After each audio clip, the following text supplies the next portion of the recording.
Okay, this paper cutter was a sample paper cutter sent to us for testing and evaluation. We've had it about a few weeks to a month, and now we're just going to sell it as used. It's still in pretty much like new condition. We test cut it about 10-20 times just to make sure it works good and try to learn it a little bit. I'll go over some of the, there was a few scratches on places like the stand. I think there's that. There's some stuff going on there. That looks like there's a little nick. Maybe a little nick up there too. See, there are some little scratches here and there. That's a kind of a chip there at the bottom. Paper cutter's not as bad, but there's a little bit there on this there. Looks like a little bit right there. There's some lines here.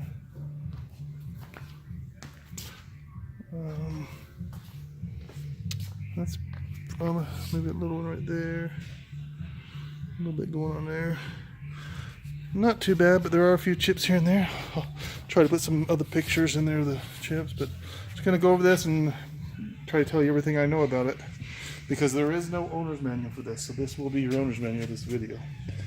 You got your handles to when you this stand will require assembly, and you have these handles. You'll need at least 3 strong guys to put it up.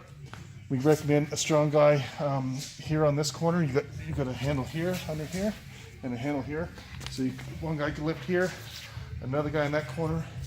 It'd be even better if you had 4 guys, one on each corner. But this back is not near as heavy, so you can have a guy here like this on the 2 handles. And it wouldn't be a bad idea to have another person to help you guide the. There's like leg posts about that long that fit inside here, and you just got to guide it and line it up to fit inside there. After you assemble the stand, stand's pretty simple to assemble. It's just a pull out for paper waste. And you do have a drawer down here for storage. I think that's pretty much it. Let's turn it on. I'll go over some of the safety features first. One safety feature, this is a 1-person machine, so you do not want 2 people here operating it. Because one of the safety features is you have to use both hands to do a cut. If you had a second person here, that person could, be doing whatever with their hand and getting in the wrong place. But to do a cut, you just push reset and push and hold both cut buttons. Keep holding them until the blade comes back up and stops. Then you can release the cut buttons.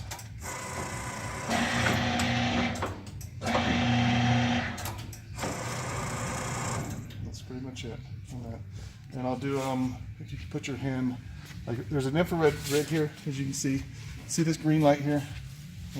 There's a green light right there. There's a red light here. When someone puts their hand in here, I'll put my hand.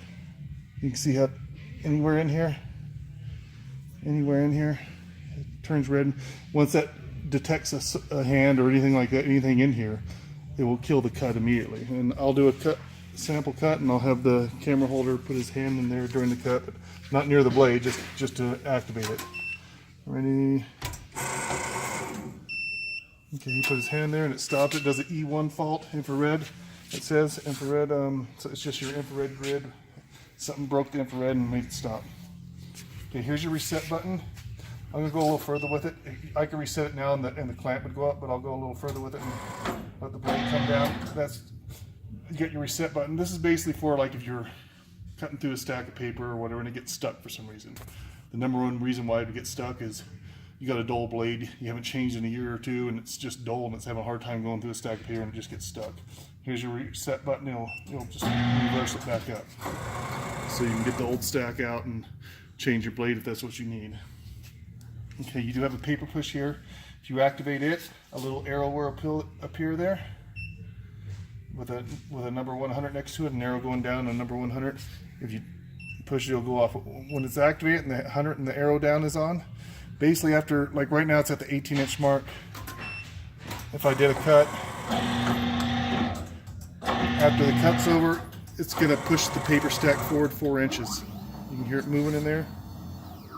Now it's moving back, and that's the paper pushing the forward. If there was paper in here, it would push the paper forward about 4 inches so you can grab it, so you don't have to stick your hand all the way into there. And that's all that's for. You can turn it on or off, that paper push. You can go over a few of these features of this thing. Obviously you got your on-off switch here. I think I showed that. It turns it on and off. There is a fuse in this thing here. If you ever lost power, you want to check that fuse in the bottom back there. If you ever, the machine won't turn on.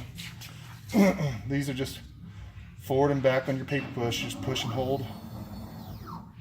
And just moves the paper push. That's going back there. It pushes the paper forward or back. You got your. You can input a number also. You just hit the delete and type in what you want. 1200. That's 12 inches. And push OK. And the paper push is now moving to the 12-inch mark under there. 8 inches. I'll do another one. Delete 800. Sometimes you got to double push it. Depends on what you did last. So I pushed last time. I pushed, like, if I did it again now, I'm going to push it. All it does is highlight the 8 inches. But you got to push it again to erase it. The first time I did it, there was nothing there. So I'll now do 7 inches. So if there's something in there, you do have to push the delete twice before you input a new number. I'll sit it back. Well, that's good. I'll leave it there. Okay, let's go over to the S is for sections. All these numbers are just input numbers. You know what the delete for. You know what the OK is for.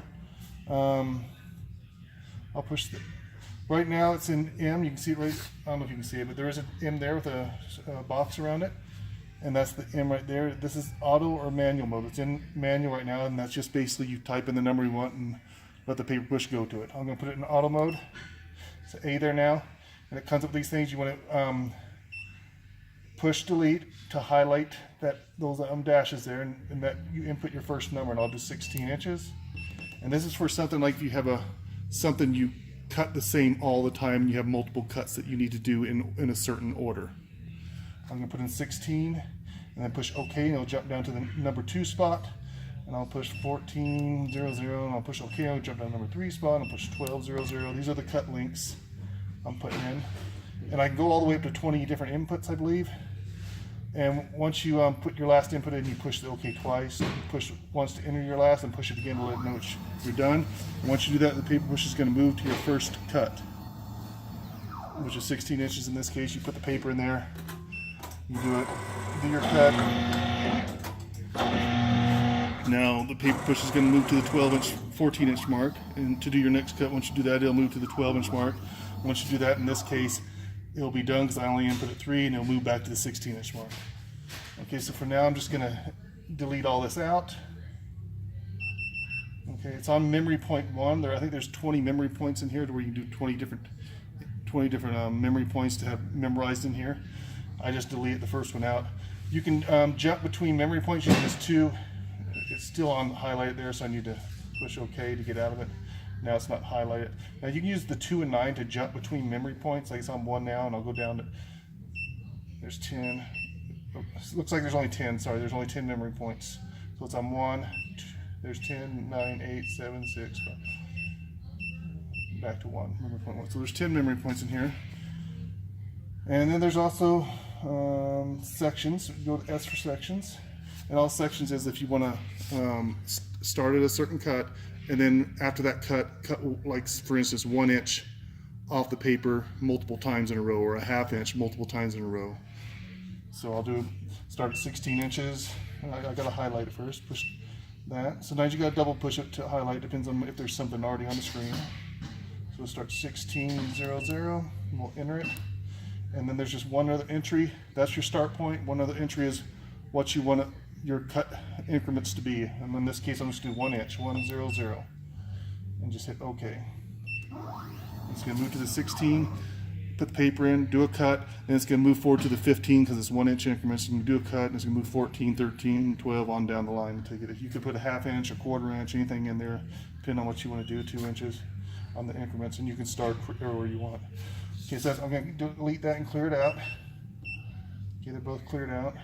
Now I'm going to just move back to the, let's see, it's still highlight there, so I can push OK to get it all cleared off the screen. Now I can go to auto or manual, and that's an auto. Hit it one more time to go to manual, so back is manual. That's the main one you'll probably use is manual. And it's at 16. I'm going to move it forward to about 7 inches, we'll say. And let's do a test cut.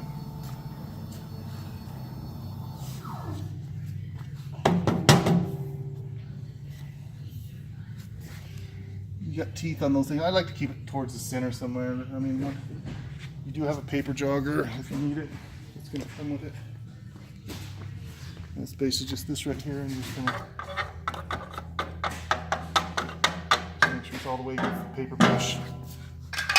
And like I said, I don't like to get to the side, keep it towards somewhere towards the middle, and you can see under there to make sure it's on the teeth of the paper push good if you want it to. But basically, let me go back before that. I'm going to cut that much off of it. Go back to 8 inches. Let's push it back to 8 inches. And get ready for it. It's better to use the paper jogger. You don't want your, but just best to keep a habit of keeping your hands away from the blade. Reset.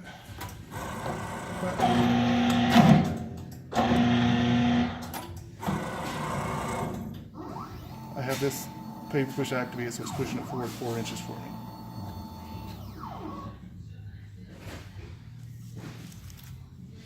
There's the, and here's the, I don't know if you get a little bit close. That's a pretty smooth cut, pretty straight, smooth cut. Okay, let's put that to the side now. Let me go through what I know on this set here. Let's go to settings, because this video is basically your manual. The first one is your memory point for auto mode, and like I told you before, you can use the 2 and 9 to go between memory points, or you can go into set and it's highlighted on number M01, and you can just go between it. 20. That's strange because there is 20 memory points in here. This only goes to the first 10 if you wanted it, but there are 20 in here. That's why I thought there was 20. I knew I seen it, but so there's that. You push OK to go. What's this? Sorry. Let me go to that. I think it's OK to go to.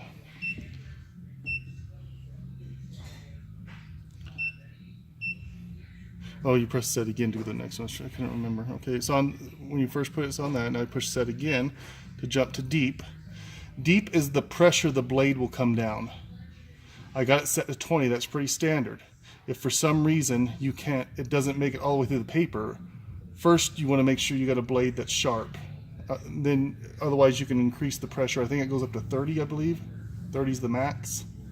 Once you start getting past 25 and up, I think it does it like it does a double push. It comes down and comes up a second, and comes down and does another push to give it an extra like double pump push, just in case it's having a hard time to go through the paper.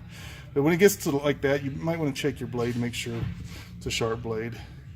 So anyway, that's you can change the pressure, how much pressure if you do a lot of short stacks, you can get away with a pressure of 10. If you do a lot of like full reams, 20, maybe a hair more, I don't know, but you'd have to it's going to depend on the sharpness of your blade. But anyway, you just input something and push enter if you wanted it. So let's like say to 21, enter. Now if I go back to it, it's on 21, but I'm going to put it back to 20 now. Enter. Go back to it. Memory deep, which is the pressure of the blade coming down. Unit inch, I can go here, millimeter or inch. I'm going to keep it on inch. This REPR, it doesn't do anything. It's not this machine doesn't have that option, whatever it is. I don't even know what it is, but it's nothing. Press, it's at 7. That's the max. I think it's 1 through 7, and that's the pressure of the clamp, how hard the clamp presses down and holds the paper. So I think it's at its max right now. I'll try 8 and see. Oh, there, 6, 7. Yeah, it won't go up any higher. 7's the max. You can go all the way down to 0, it looks like. But we'll just keep it at that. And self is also, there's nothing you can do with it. It's also it's a feature that this cutter does not have. The REPR and the self is a feature this cutter does not have. So I think that's all of them. I went through all of them there for you. And that's basically it. It's a nice cutter, works great, cuts the paper quick and good. It's going to come with these tools. This section here, here's your cord for it. The power cord's going to plug into the side. You got a wrench here for a few things. These are your lollipop blade changing tools, and basically you use those to change the blade. I'll go with that real quick here. We do have videos for changing blades. So see, there's 2 spots where there's like a slot there. You would take those 2 out, put these in. Do not operate it once these are in. Some people have done that and then it just breaks off. And then you start removing the rest of your bolts. Once they're all removed, then you can drop it down and carry the blade with these lollipops, and then put your new one in the same way, in reverse order. But we have videos online for changing blades, so I would watch that before you do anything else. I think that's it. I'm gonna put this out for sale, and we'll see what happens, see if anybody likes it.